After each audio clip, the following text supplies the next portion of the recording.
नमस्कार। यूपी मिश्रा का अपने आवाज से ही मैं बात कर रहा हूँ और कुछ देर हो गई। देर इसलिए हो गई कि नए साल की बात थी और बहुत सारे लोग आते जाते गए।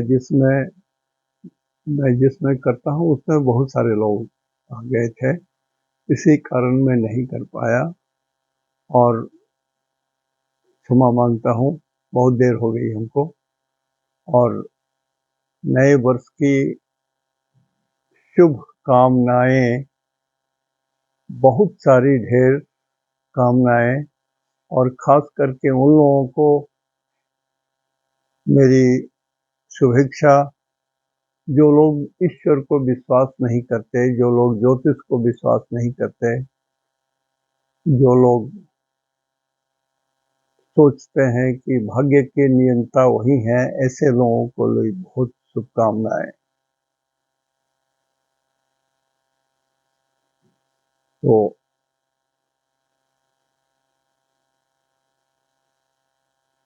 आज मैं नया साल हम लोगों का 29 मार्च 2025 से शुरू होगा और सारी गणना एक साल की March two March, Samvat to संवत। 29 मार्च को संवत चेंज हुआ, 2082 हुआ और इस संवत का नाम है सिद्धार्थ।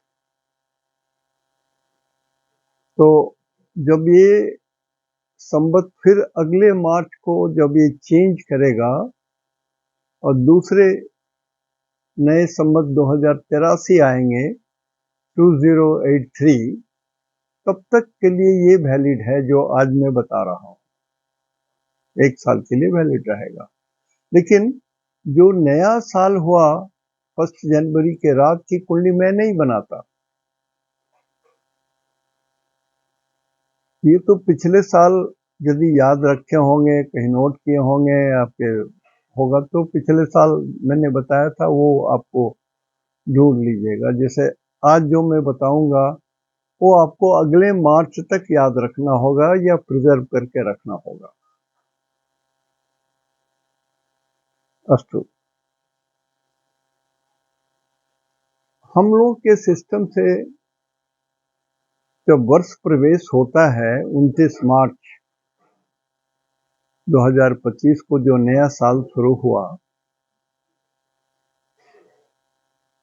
तो चैत्र महीना का जो एक होता है, उस दिन जो दिन होता है वो राजा कहलाते हैं। उस दिन रविवार था। रविवार के स्वामी सूरज होते हैं, तो सूरज राजा हुए अगले नए संवत तक, मतलब अगले मार्च 2026 तक के लिए सूरज राजा होंगे। उसी तरह से मंत्री भी सूरज ही हैं इस बार। भगवान सूरज को 2 पोस्ट मिला हुआ है, one as a king, another as a mantri. तो राजा भी यही है, मंत्री भी यही है। तो स्थिति यह है कि इनको किसी से एडवाइस लेने की जरूरत नहीं है। ये स्वच्छंद हैं, बिल्कुल स्वच्छंद है ये। हमको मंत्री की जरूरत नहीं, मैं ही मंत्री हूं, मैं ही राजा हूं। तो जो मैं बोल रहा हूं उसको साथ ही साथ पूरे साल के लिए भी अंदाज लगाते चलिए। तो राजा कैसे हुए? स्वच्छंद हुए। उनको किसी की एडवाइस की जरूरत नहीं है। जो मेरे मन में आएगा करूंगा, यही स्थिति रहेगी। राजा अपनी मनमानी करेंगे। यह राजा से मतलब राष्ट्रपति भी हुआ या प्रधानमंत्री भी हुआ या शासक वर्ग भी हुआ। और जिस कंट्री में राजा अभी भी राजा हैं, राजतंत्र है, वहां की तो बात 100% लागू होगी। लेकिन हमारे यहाँ जो रूलिंग पार्टी होगी वो राजा हो गए। तो जो प्रेसिडेंट है, जो प्राइम मिनिस्टर है, जो सब है, वो एक ही ग्रुप के होते हैं generally, most of the case. तो फिलहाल अभी जो राष्ट्रपति हैं वो भी भारतीय जनता पार्टी के द्वारा ही स्थापित हैं, उन्हीं के चुने हुए हैं। उपराष्ट्रपति भी उन्हीं के चुने हुए हैं। और जो अभी न्यायाधीश हैं वो स्वतंत्र रूप से आए हैं, लेकिन इन्हीं के पीरियड में हैं। प्रधानमंत्री भी वही हैं, एक ही पार्टी के हैं, राजा के ही हैं। उप प्रधानमंत्री भी उन्हीं के हैं। तो राजा स्वच्छंद हैं, स्वतंत्र हैं, कोई बंदिश नहीं है उनके ऊपर में, कोई बंदिश नहीं है उनके ऊपर में, जो चाहे कर सकते हैं। ऐसी स्थिति राजा के लिए प्राप्त है, because he is holding the two post, important post, as a king, head of the state, as a prime minister. वही प्रधानमंत्री भी हैं, वो प्राइम मिनिस्टर भी हैं, वही राजा भी, वही किंग भी है। और यही कुंडली बनाया हूं मैं, 29/3/2025 नया संवत सिद्धार्थ और 16:28 में पिछले महीना का अंत हुआ और चैत्र उसी समय से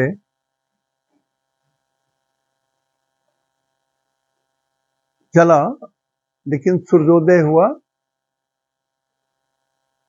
30। तो ये जो 29/3/25 धीरे धीरे बोल रहा हूं किसी कारणवश, और इसी दिन सूरज ग्रहण भी लगा। जिस दिन हमारा नया साल शुरू हुआ उसी दिन सूरज ग्रहण भी लगा। ये तो अच्छी बात नहीं है, is not a good sign कि जिस समय हमारा नया साल शुरू हुआ ग्रेगोरियन कैलेंडर से नहीं, हमारे संवत वाले कैलेंडर से, भारतीय सनातन धर्म के कैलेंडर से 29/3/25 को सूरज ग्रहण भी था और नया साल भी शुरू हुआ। इसमें ईश्वर की एक कृपा है। ये सूरज ग्रहण भारतवर्ष के लोग नहीं देख पाएंगे, मतलब सूरज ग्रहण का प्रभाव भारतवर्ष पर नहीं पड़ेगा। इसको ऐसे समझ लीजिए, हम लोग जातक हैं, जो लोग जन्म लेते हैं वो जातक कहलाते हैं, और उस पर जो 9 ग्रह की किरणें पड़ती हैं, जो रोशनी आती है, जो आभा आती है, वही शरीर में इम्प्रिंट हो जाता है। जो ग्रह बहुत दूर है, अति दूर है, जिनकी किरणें आने में 50 साल, 60 साल, 100 साल लग जाते हैं, वो इफेक्टिव नहीं होते हैं। या ऐसे ग्रह बहुत सारे हैं जिनकी किरणें नहीं आती हैं हमारे धरती पर, भारतवर्ष में धरती पर नहीं आती है, इसलिए उन लोगों का प्रभाव नहीं होता है। लोग जबरदस्ती यूरेनस, नेपच्यून सबको कुंडली में डाल देते हैं दिखाने के लिए कि मेरा पांडित्य बहुत है। लेकिन चूंकि ये सूरज ग्रहण भारतवर्ष में दृश्य नहीं है, उसका आभा भारतवर्ष में नहीं पड़ रहा है, इसलिए वो सूरज ग्रहण भारतवर्ष को छोड़ करके अन्य जगहों में जहां ये दृश्य हो रहा है, दिखाई दे रहा है ये सूरज ग्रहण, वहां के लिए बहुत कष्टकारक, बहुत ही अशुभ, अत्यंत अशुभ, जिन देशों में ये सूरज ग्रहण दिखाई दे रहा होगा 29 तारीख को।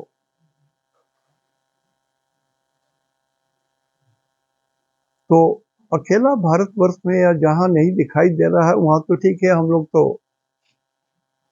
ईश्वर के बहुत कृतज्ञ कि उन्होंने भारत भूमि को छोड़ दिया।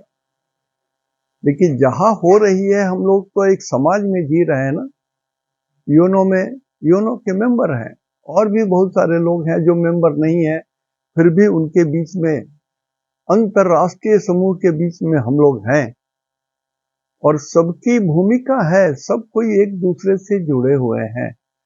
ये नहीं कह सकते हैं कि इनके बिना मेरा काम चल जाएगा या उनके बिना मेरा काम चल जाएगा, ऐसी बात नहीं।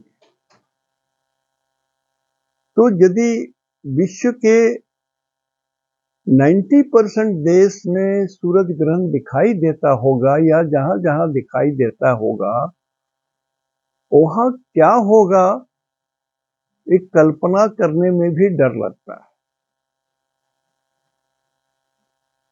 फिर उन लोगों से माफी मांग रहा हूं जो लोग हमको हमेशा क्रिटिसाइज करते हैं कि शुभ बात नहीं करता तो उल्टा पुल्टा ही बोलता है। तो जो फैक्ट है वो तो बोलना पड़ेगा ना। और एक और विचित्र बात देखिए, इस वर्ष 29/3/25 को जब नया संवत सिद्धार्थ शुरू हुआ, वो संध्या 4:28 में हुआ, तो उसकी हमने कुंडली बनाई है। तो गुरु, मंगल और केतु को छोड़ करके सारे ग्रह वो अष्टम भाव में ही है। लग्नेश अष्टम भाव में है, सेकंड लॉर्ड अष्टम भाव में है, थर्ड लॉर्ड अष्टम भाव में है, फोर्थ लॉर्ड बाहर है लेकिन नीच के हैं, फिफ्थ लॉर्ड गुरु 10वें भाव में है। ये थोड़ा सा ठीक ठाक है। सिक्स्थ हाउस शनि अष्टम भाव में है, 7th हाउस अष्टम भाव में है, मंगल फिर द्वादश भाव में हाउस ऑफ सौरव में नीच के हैं। सेकंड 10th लॉर्ड भी शुक्र है, रेट्रोगेट है, 8th हाउस में है। शनि अस्त है, सूरज के बहुत करीब होने के कारण शनि अस्त है, और बुध भी अस्त है। बुध अस्त है मतलब 11th लॉर्ड अस्त है और सेकंड लॉर्ड अस्त है, जल गए हैं। 6th लॉर्ड जल गए हैं, 7th लॉर्ड जल गए। तो एक जनरल जो पोजीशन है वो सारे के सारे ग्रह मंगल गुरु को छोड़ करके सभी के सभी तो अष्टम भाव में है। नवांश में स्थिति थोड़ा सा फर्क पड़ा है। सूरज शुक्र बुध अकेले हैं, यहाँ पर फिर चंद्रमा शनि मंगल एक साथ हैं और गुरु राहु एक साथ हैं।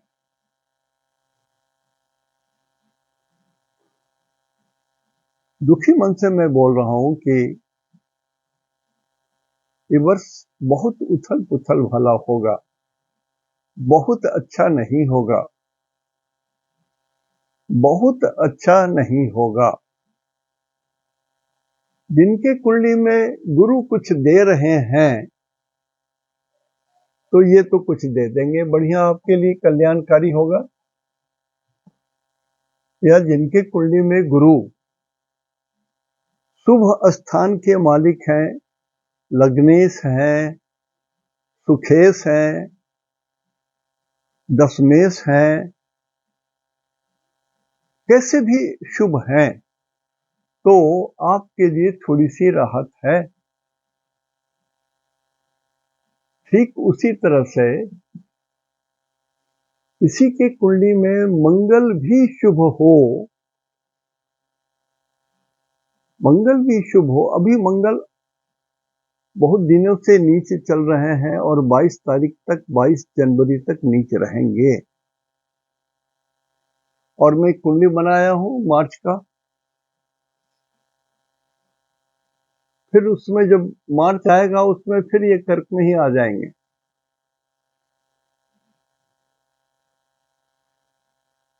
तो सब मिला जुला करके दिखता नहीं है कि ये साल अच्छा होगा, दिखता है कि ये भयंकर साल है।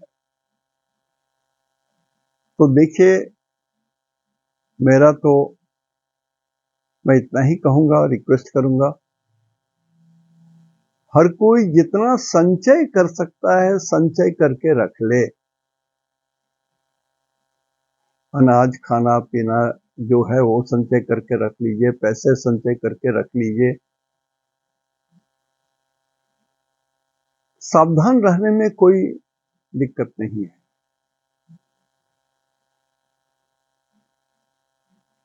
सावधान रहने में कोई दिक्कत नहीं है।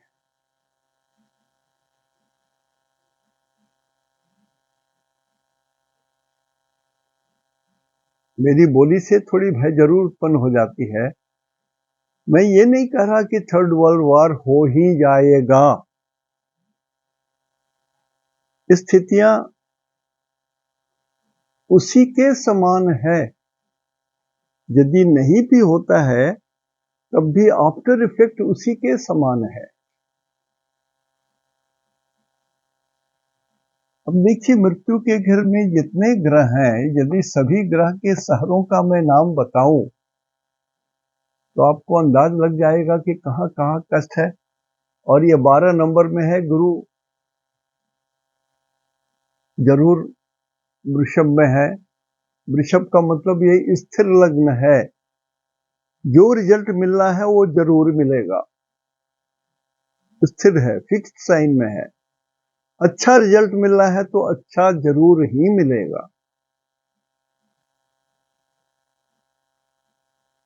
तो समय थोड़ा सा अच्छा नहीं दिखता है, इसलिए मैं इस पर थोड़ा और अधिक बताऊंगा। मैं थोड़ा समय लूंगा पूरा साल का हिसाब बताने में।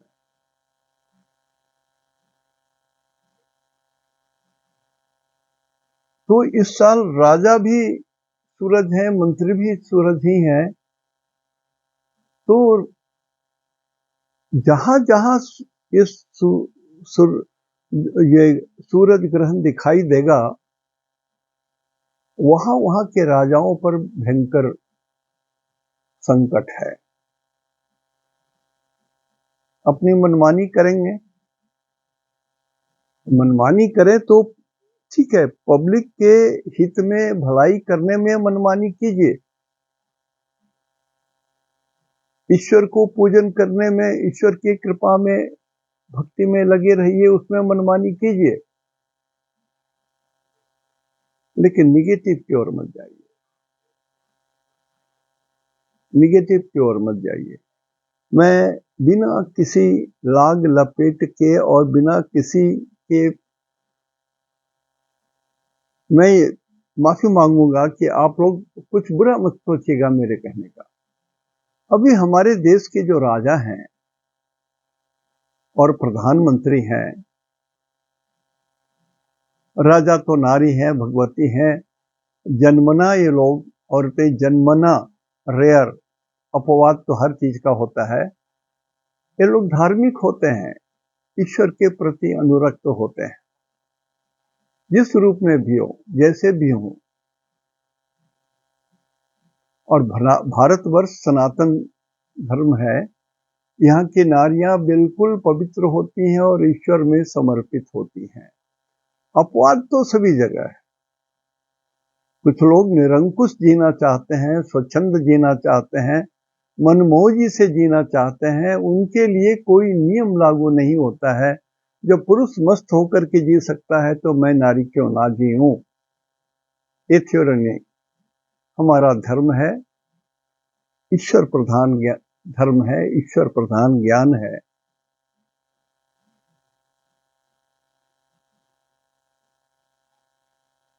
हमारे यहाँ मैं बहुत बार बोल चुका हूं, किम शल्यम, क्या चीज है जो छाती में हमेशा गड़ता रहता है, हमेशा गड़ता रहता है?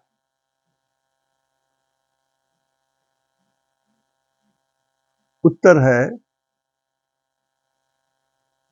प्रच्छन्न कृतम पापम, छुप कर किए गए पाप,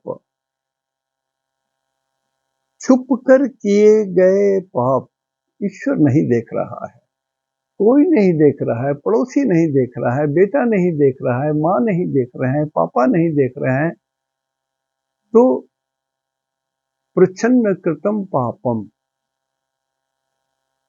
ये सारा जीवन मृत्यु तक गढ़ता है, कष्ट देता है। ये हमारी परंपरा है कि हम लोग इस पर विश्वास नहीं करते, प्रच्छन्न कृतम पापम पर हम लोग विश्वास करते ही नहीं।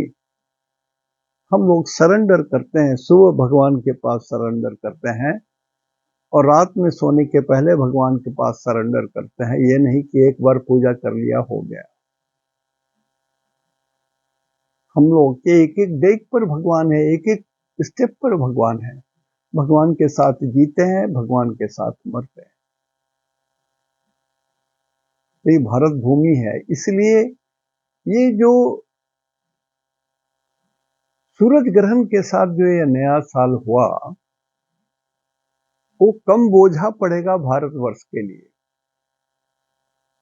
इसलिए कि आज भी गिरी कंदरा में, गिरनार पर्वत में, बहुत सारे जगह आज भी महर्षि, ऋषि, तपस्वी आज भी तपस्या कर रहे हैं।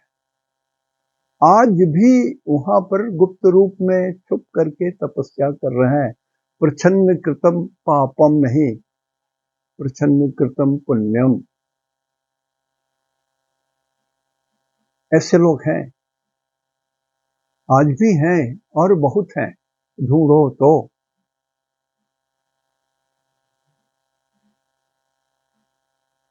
गिरनार पर्वत मेरे ख्याल से गुजरात क्या, वहां आज भी हैं, एक से एक महात्मा है जो तपस्या में लीन है भारतवर्ष के लिए।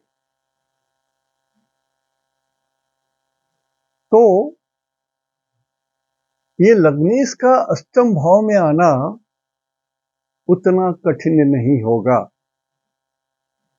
देखिए मैं क्यों बोल रहा हूं, आप घर में पूजा पाठ करते हैं, आपका पूजा रूम होगा, उसमें भगवान को सजा के रखे हैं, बहुत प्रेम से रखे हैं, आप पूजा करते हैं। भगवान आते हैं या नहीं आते हैं आपको मालूम नहीं है। भगवान कभी विजिट भी करते हैं आपके घर में, आके जाते भी हैं कि नहीं कभी? या भगवान अपने पूजा रूम को झांकते भी हैं कि नहीं, ये आपको मालूम है कि नहीं? कल ये चर्चा किन्हीं के साथ हो रही थी, तो हमने कहा कि पहचानने का सबसे सुंदर तरीका है, और ये सत्य बोल रहा हूं मैं, कि यदि आप ध्यान मग्न हो या भगवान के पास, माता के पास, भगवती के पास आप रो रहे हो, आपसे आंसू गिर रहा है, इतने दया में, इतने श्रद्धा में लीन हो, तो ये रोमांच हो जाएगा, आपके रोए खड़े हो जाएंगे। तो ये मैं हाथ उठा करके बोलता हूं, आपका ईश्वर से संपर्क हो गया, ईश्वर आ गए आपके मंदिर में, आपका ईश्वर से संपर्क हो गया। ये सत्य है, सत्य है, सत्य है, परम सत्य है, अंतिम सत्य है।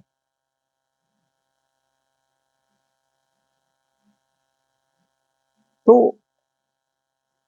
आपको मंदिरों में पूजा इसलिए बोलते हैं कि मंदिर में पूजा करने के लिए लाखों आदमी आते हैं। यदि भगवान का एक भक्त भी वहां पहुंचता हो, लंगड़ाते हुए भी, कैसे भी, गिर के भी, मर के भी, कोई भगवान का एक भक्त वहां पहुंचता होगा मंदिर में, तो भगवान को कैलाश छोड़ करके वहां आना पड़ता होगा कि मेरा भक्त आ गया है, मैं उस रूप में चलूं, उसको दर्शन दे दूं, आशीर्वाद दे दूं। भगवान आते हैं। भगवान विष्णु समुद्र से, शेषनाग से उठ करके आ जाएंगे इस मंदिर में, मेरा भक्त आया है। इसलिए अनुरोध करता हूं कि पूजा कीजिए तो तन्मय हो जाइए, शुद्ध बुद्ध खो दीजिए। इसी में आपके जब रोमांच हो जाए तो समझो भगवान से आपका संपर्क हो गया। मैं सत्य बोल रहा हूँ, सत्य बोल रहा हूँ। साधारण आदमी हूं, लेकिन साधारण आदमी के पास भी कुछ अनुभूति रहती है, कुछ ज्ञान रहता है, कुछ तो रहता है। अभी डिनाई नहीं कर सकते। मनुष्य का तर्क सबसे बड़ा दुश्मन होता है। यदि उस तर्क में कुतर्क हो तो ये तर्क ही मनुष्य को ईश्वर से दूर करता है। किसने देखा ईश्वर को? पहला वो आदमी कौन था जिसने ईश्वर को देखा कि शंकर भगवान का जटा है, उस पर चंद्रमा है, गंगा बह रही है, सांप लेटे लिपटे हुए हैं, भस्म से पूरी शरीर है। किसने देखा जो फोटो बना रहे हो? चिंता नहीं कीजिए, ये सब तर्क नहीं चलेगा। हमारे ऋषि मंत्र दृष्टा होते थे, मंत्र दृष्टा। जैसे आप सिनेमा का कोई गाना सुन रहे हो, पग घुंघरू बांध मेरा नाची रे, तो आपके दिमाग में मीरा आ गई, नाच रही है, ये आ गई, और ये भी आ गया कि उनके पैर में घुंघरू बंधा हुआ है। वो भी आपको अंतर मन से दिखाई दे रहा है, दिखाई दे रहा है आपको अंतर मन से। उसी तरह से हमारे जो ऋषि मुनि थे, वो मंत्र दृष्टा थे। वो मंत्र को देख सकते थे, जैसे गाने को आप देख सकते हैं। मैं जो बोल रहा हूं उसको प्रलाप नहीं समझिए। मैं जो बोल रहा हूं आत्मा से बोल रहा हूं। मुनि वो थे जो मनन करते थे, जो चिंतन करते थे, वो मुनि कहलाए।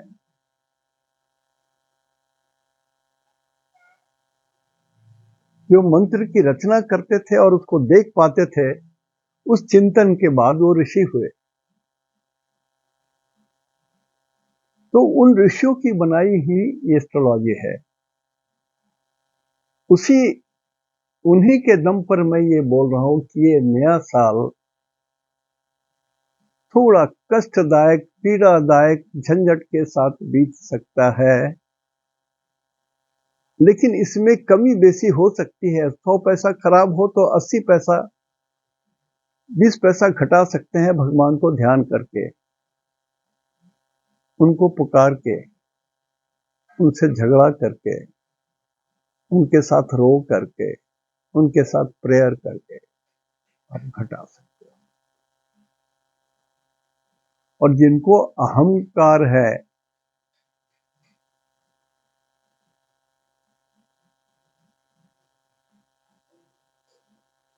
उनके साथ तो मुश्किल है। को वा हीयते,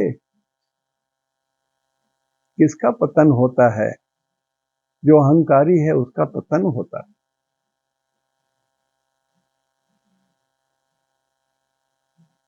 तो इस बार की स्थिति बहुत ही नाजुक है। सूरज जो राजा हैं इस साल के, वो तो खुद आ गए मृत्यु के घर में, 12 नंबर में गुरु के घर में आए हैं। और ये गुरु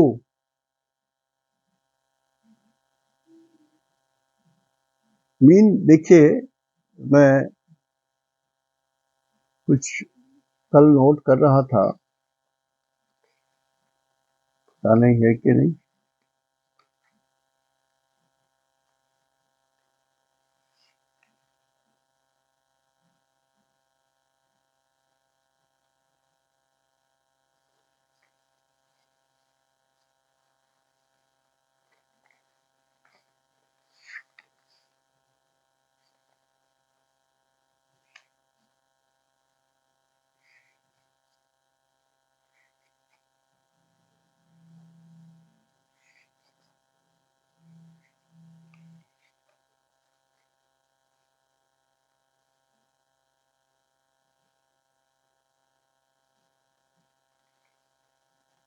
भारतवर्ष में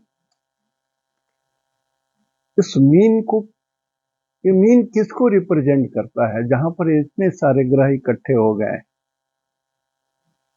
मीन रिप्रेजेंट करता है हिमाचल प्रदेश, पंजाब, पानीपत, वाराणसी, भारतवर्ष में।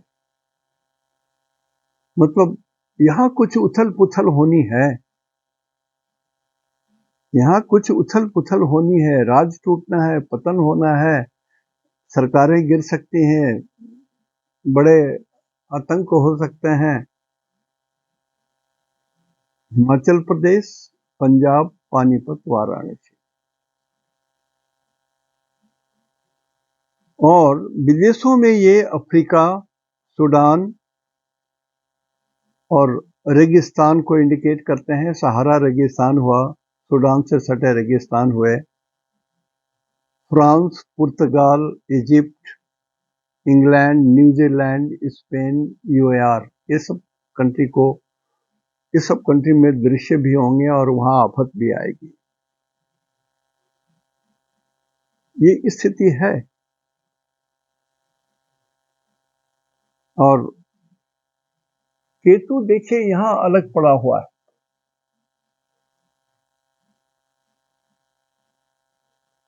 बहुत कम लोग जानते होंगे केतु का मतलब चीन होता है। केतु ग्रह जो है वो चीन को रिप्रेजेंट करता है।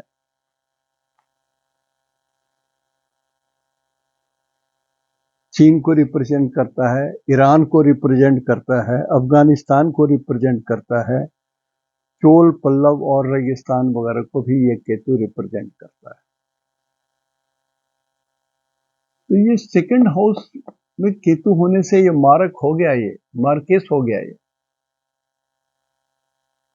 तो इतने देशों जिनका मैं नाम लिया, यहां भी बड़ी उछल पुछल, राजकीय अवनति, पतन, राज्याध्यक्ष को संकट वगैरह ये हो सकता है।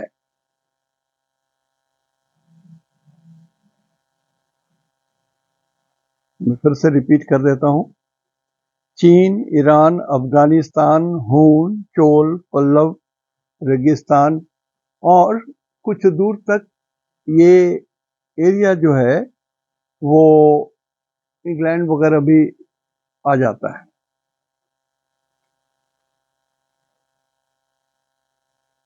तो दिक्कत तो है। मैं थोड़ी भूमिका ही खाली आज बोल रहा हूं। नीच का मंगल है, और नीच का मंगल, इसके ऑनर है चंद्रमा। वो भी आ गए 12 नंबर में, अष्टम भाव में।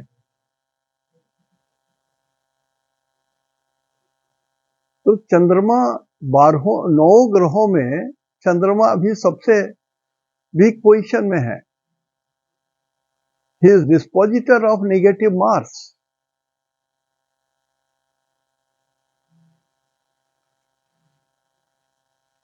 भावेश के मालिक है।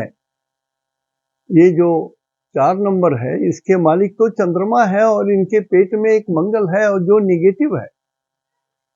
तो चंद्रमा सबसे डिफिकल्ट पोजीशन में है। तो जिन लोगों का लग्नेश चंद्रमा है, या जिन लोगों की अष्टमेश चंद्रमा है, या जिन लोगों का द्वादश या षष्ठेश या तृतीयेश चंद्रमा है, उनके लिए संकट तो है। What you need, you have to go to a doctor जो आपकी छाती का एक छोटा सा इकोकार्डियोग्राम कर दें। यदि आपको थोड़ा भी तकलीफ महसूस होता है तो, कारण कि बोलने में भी शर्म आता है। आजकल देखते हैं आदमी क्रिकेट खेल रहा है वहीं पर लुढ़क गया, नाच कर रहा है वहीं पर लुढ़क गया, जिम में है वहीं लुढ़क गया, वॉकिंग करने जा रहा है वहीं लुढ़क जा रहा है। तो स्थितियां बहुत अच्छी नहीं है। एज एस्ट्रोलॉजर मेरा काम है बोलना और समझा देना। जैसे कुछ लोग बड़ा बोस्ट करते हैं कि मैं आज 6 किलोमीटर चल के आया हूँ, वॉक किया हूँ। कोई बोलते हैं मैंने इतना वजन उठा लिया वगैरह वगैरह, ये अपने आप को आप नष्ट कर रहे हो। पातंजल योग शास्त्र पढ़िए, उसमें लिखा हुआ है सुखासन। सुख से जितना आसन किया जा सकता है, ऐसा नहीं कि बिल्कुल आसन ऐसा टाइट कर दीजिए कि एक पैर दूसरे पर चढ़ा करके बैठा नहीं जा सके और जंघा तड़तड़ा जाए। ऐसा नहीं, साधारण से पालथी मार करके बैठिए, सुख से बैठिए, जिसमें आत्मा को सुख प्राप्त हो, आत्मा दुखी ना हो, आत्मा को कष्ट ना हो, शरीर तड़तड़ाए नहीं, प्रेम से शरीर, उसमें आसन कीजिए। जबरदस्ती जोर से अभी मत चलिए ज्यादा। मैं रिक्वेस्ट करूंगा कि अगले मार्च तक थोड़ा सा तो सावधानी रखिए। डोंट शो ऑफ, मैं ऐसे कर लेता हूँ, ऐसा कर लेता हूँ, तो इसकी जरूरत नहीं।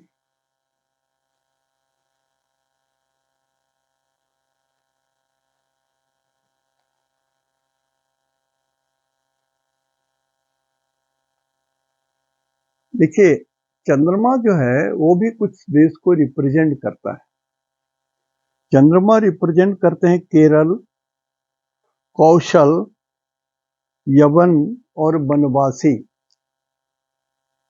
और जो पानी में रहते हैं, पानी से डूबा हुआ क्षेत्र है या पानी से घिरे हुए हैं, वैसे जगह में रहते हैं, चंद्रमा हुआ। चंद्रमा जल को रिप्रेजेंट करता है। 4 नंबर, 8 नंबर, 12 नंबर और 10 नंबर को कहा गया है पूर्ण जल, इसमें पूरा पानी है।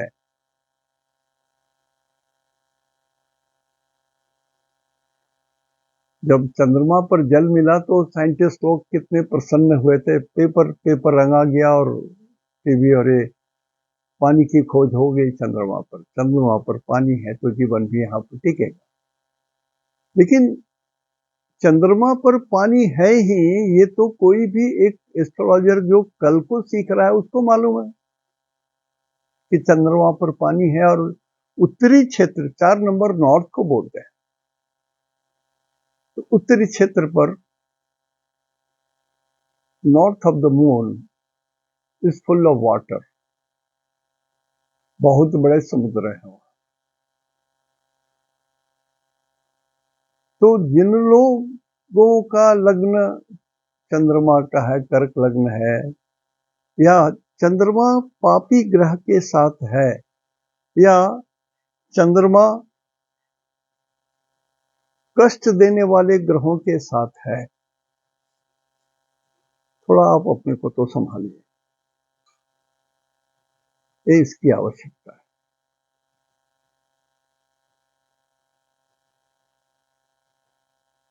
और जब जो लोग विदेश जा रहे हैं, जो बाहर जाते आते रहते हैं, उन लोगों के लिए बोल रहा हूं कि 12 महीने में एक महीना आपका अशुभ होता होगा। 99% लोगों का 12 महीने में कोई एक महीना अशुभ होता होगा। यह चंद्रमा से 8वां जो भी पड़ता होगा महीना, चंद्राष्टम, वो तिथि हुई, डेज हुआ, मैं महीना की बात बोल रहा हूं। आपका चंद्रमा, मान लिया है चंद्रमा 12 नंबर में है, तो 8वां घर कौन सा हुआ चंद्रमा से? 1 2 3 4 5 6 7 8, तुला। उसी तरह से आपकी कुंडली में भी जहां चंद्रमा है वहां से 8वां घर गिन लीजिए। उस महीने में, उस 30 दिन में, वहां पर 30 दिन में सूरज 30 दिन रहेंगे लगभग। तो वो 30 दिन आप अपने को सुरक्षित रखिए। यदि कुछ होगा आपको, हर्ट में कुछ भी होगा, उसी 30 दिन के भीतर होगा, ये मैं गारंटी दे रहा हूं। तो उस दिन जिधर जाना नहीं उसका पता ही नहीं पूछे। वो 30 दिन आराम से अपने घर में बाल बच्चों के साथ प्रेम से ईश्वर का भजन करते हुए, लाइट भोजन करके, लाइट एक्सरसाइज करके जिए। अकाल मृत्यु नहीं होगी। ये अधिकांश मृत्यु जो हो रही है वो अधिकांश मृत्यु अकाल मृत्यु हो जा रही है। खेलते खेलते, चलते चलते, क्रिकेट खेलते, जिम में जाते हुए, वॉकिंग करते हुए, यहाँ पर जो लोग अधिक कर देते हैं, अतिरेक कर देते हैं, वहां झंझट हो रहा है, वो अकाल मृत्यु हो जा रहा है। तो थोड़ी मेरी सलाह मान लीजिए।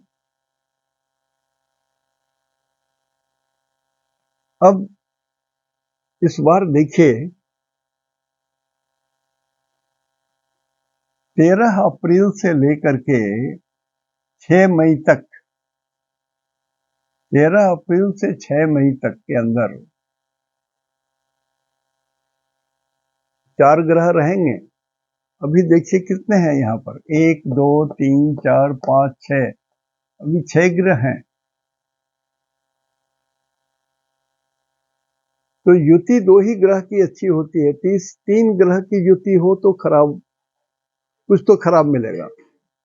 4 की हो तो और खराब मिलेगा, 5 की हो तो और खराब मिलेगा।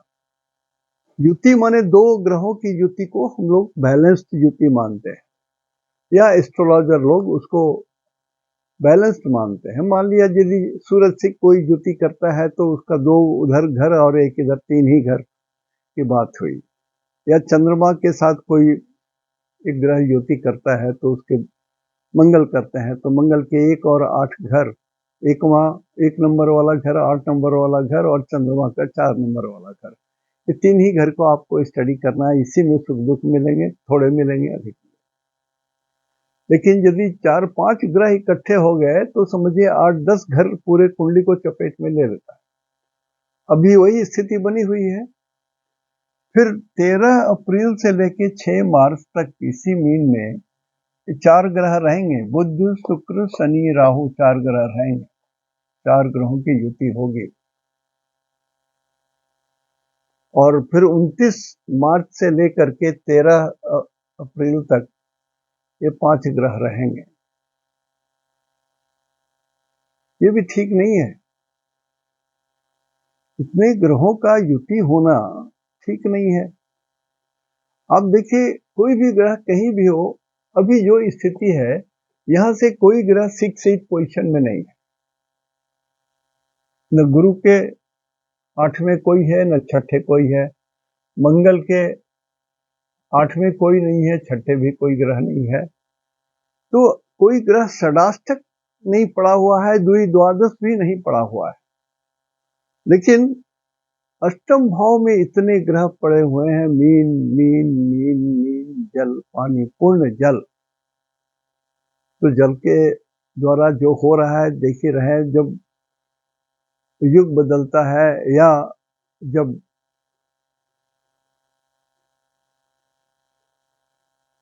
युग बदलता है तो जल से ही दुनिया डूबती है, प्रलय आता है। तो प्राकृतिक प्रकोप को कोई न रोक नहीं सकता। आप प्रेयर करेंगे तो जरूर थोड़ा आप बचेंगे। हिंदी में प्रेयर कीजिए तो प्रार्थना, संस्कृत में प्रेयर कीजिए तो मंत्र हो। और सभी लोग दुनिया में प्रेयर ही करते हैं, चाहे जैन हो, बौद्ध हो, किसी धर्म के अवलंबी हो, सब लोग प्रेयर करते हैं। प्रेयर करने का ढंग अलग हो सकता है। तो आज मैं यहीं तक चुप रहा हूं। इसको किसी का इसका डिटेल नहीं बता रहा हूं कि इस लग्न से सूरज को क्या हानि होगी, ये नहीं बता रहा हूं। लेकिन आपातकाल तो है, विपत्ति तो है। लग्नेश जिनका है, अभी का अभी, सूरज तो आपके कहीं दूसरे जगह है, लेकिन जिस दिन यहां आ जाएंगे उस दिन फिर आपको बड़ी प्रॉब्लम होगी। मेरा भी है। मैं भी सिंह लग्न का हूं, तो ये पीरियड बड़ा गड़बड़ होगा। आप कुंडली बना करके देख लीजिएगा आपकी कुंडली में भाव बल क्या है, ग्रहों का भाव बल क्या है, नक्षत्र के हिसाब से क्लासिफिकेशन क्या है। जब यहाँ आता है तो ये बध तारा में तो नहीं है, विपत्त तारा में तो नहीं है, प्रत्यारी तारा में तो नहीं है। यदि है तो सूरज भगवान की पूजा कीजिए, प्रे टू भगवान सूरज, प्रार्थना कीजिए तो कीजिए।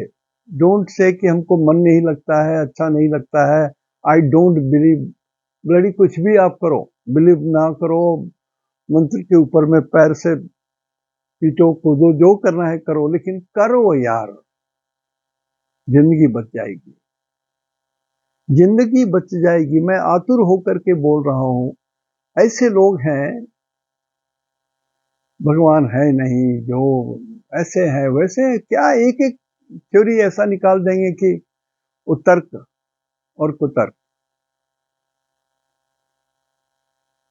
इतनी बड़ी सृष्टि यूं ही पैदा हो जाती है।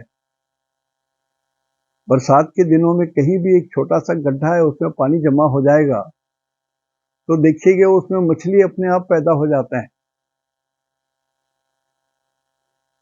वहां पर कोई मेल फीमेल मछलियां नहीं रहती हैं जो बच्चे देते हैं, अंडे देते हैं, स्वतः पैदा होते हैं। बेंग मछली बोलिए, मछली बोलिए। तो सृष्टि यूं ही चल रही है, कोई तो चला रहा है ना। He is almighty, he is a powerful person, he is powerful entity, he is god, और he is the most most powerful something which I can't name, I don't know. कुछ मान के चलो यार, अपना भी कल्याण होगा, आपके साथ बाल बच्चों का कल्याण होगा। जो लोग भगवान को अपशब्द बोलते हैं, जो लोग भगवान को अपशब्द बोलते हैं, बुरा कर रहे हैं।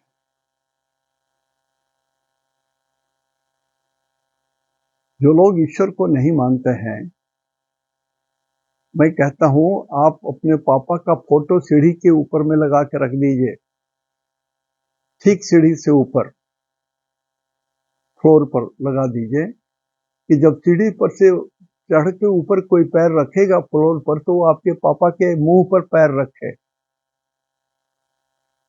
फोटो पर। क्या आपको अच्छा लगेगा? क्या आपकी आत्मा इस बात की गवाही देगी कि हम ठीक कर रहे हैं? फोटो ही तो है, खुद पापा तो वहां नहीं है।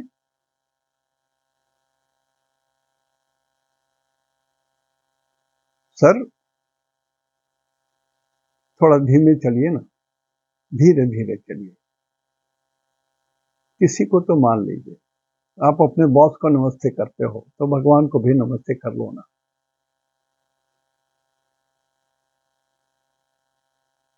नहीं तो समय बड़ा कठिन आने वाला है, बहुत कठिन आने वाला है, संचय कीजिए। इसमें देखिए बुध सबसे खराब ग्रह है, यहाँ ये जला हुआ है, बुध सबसे खराब ग्रह है, और शनि भी सबसे खराब ग्रह है। शनि भी सूरज से जले हुए हैं और बुध भी जले हुए हैं।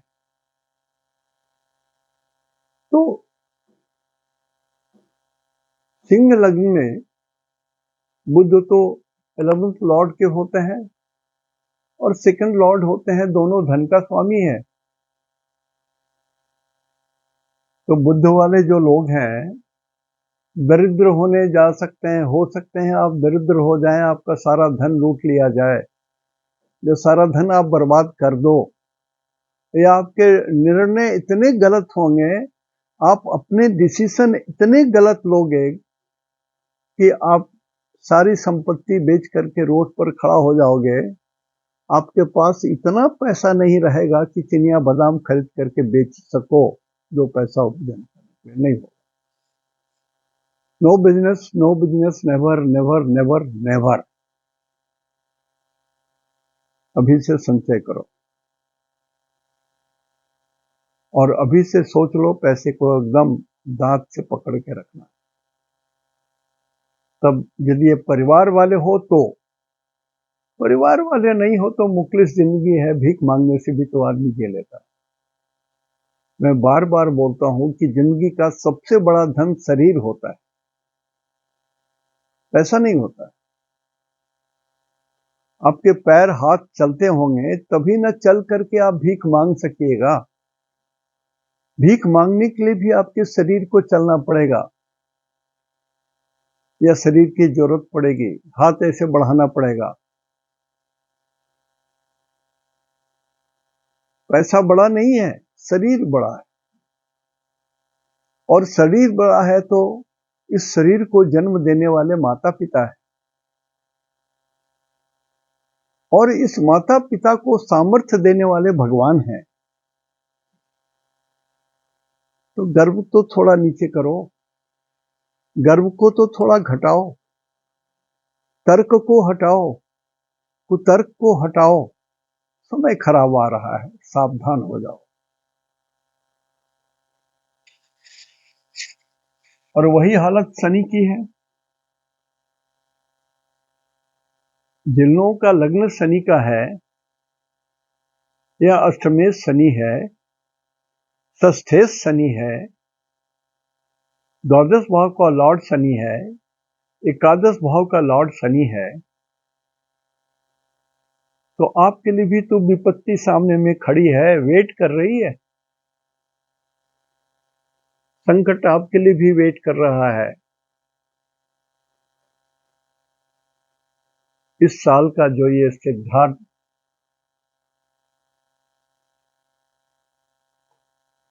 ये जो नव संवत्सर आया है, ये सही नहीं है।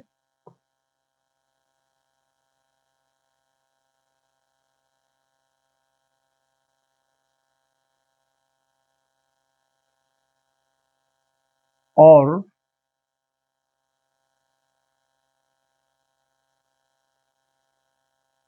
एक बात और बोलता हूं, जो नया पंचांग आ गया होगा सबों के पास, ऑलमोस्ट सबों के पास नया पंचांग आ गया होगा, जो लोग एस्ट्रोलॉजी से थोड़ा भी इंटरेस्ट लेते हैं। इस बार आप देखिए, गुरु, ग्रहराज गुरु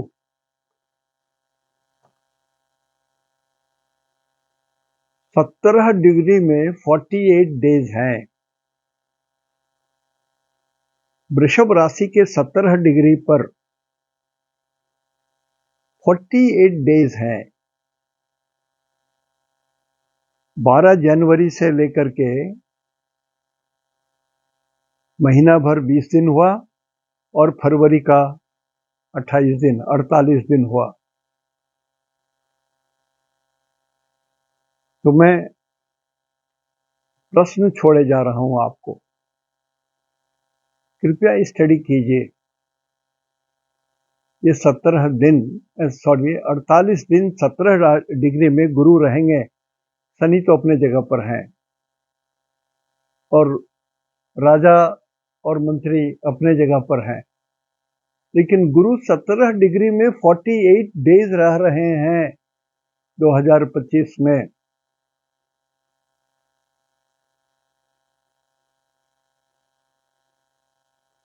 इसको जरा स्टडी कीजिए, देखिए क्या चीज है, आपके लिए क्या चीज है। मैं तो बताऊंगा, कोशिश करूंगा। मैं भी पूरा स्टडी नहीं किया हूं, लेकिन कर लूंगा स्टडी। मैं इसके बारे में भी बोलूंगा, लेकिन आप लोगों का भी ओपिनियन चाहिए। आप लोगों का भी ओपिनियन चाहिए कि क्या स्थिति बनेगी।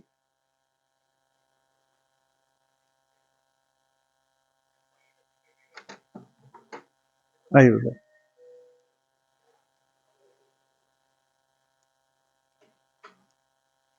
तो ये प्रश्न में छोड़ा जा रहा हूं आपको, थोड़ा हमको भी आइडिया दीजिएगा। मैं तो खुद स्टडी करूंगा और फिर सम्मुख होऊंगा आपके साथ। तो आज यहीं तक, फिर आऊंगा। तो अभी विशेष बात करनी है कि लग्नेश यदि अष्टम भाव में चला गया है तो भारतवर्ष को क्या क्या हो सकता है या आपको क्या क्या हो सकता है, 12वें भाव का मैं बात बताऊंगा, थोड़ा समय लूंगा। आज यहीं तक, इति शुभ।